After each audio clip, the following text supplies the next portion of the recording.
Since we know this is a sphere, we need one piece of information, or two. So we have the formula right here for the volume of a sphere.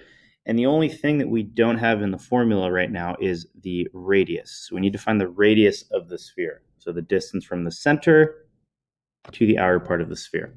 So since we are given that information, 7 centimeters, all we have to do is plug that into the formula. So now that we have our formula of 4/3 times pi times our radius of 7 centimeters cubed, we will have our answer. So once I work that out, 4/3 pi, and then 7 cubed, 7 times 7 times 7, that's what that represents, is going to be 343. So we've got 343 here.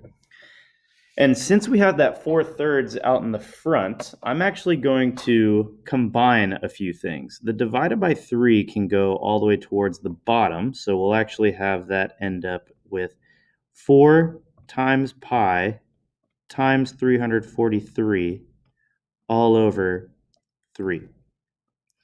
And this simplifies to, I'll combine the 4 and the 343, since those are both the numbers that we can combine.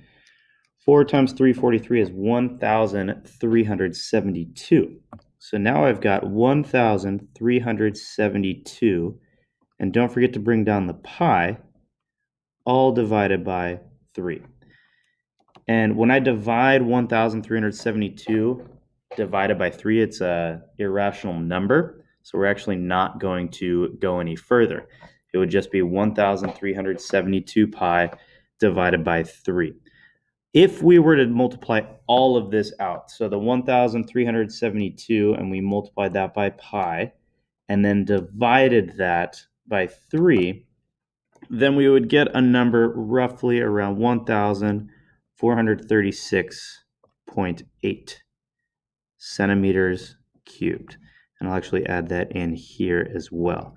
So at the end of this, either of these work as answers, but I will say that the first one is technically more precise because it has that pi value and does continue to count for the run-on numbers.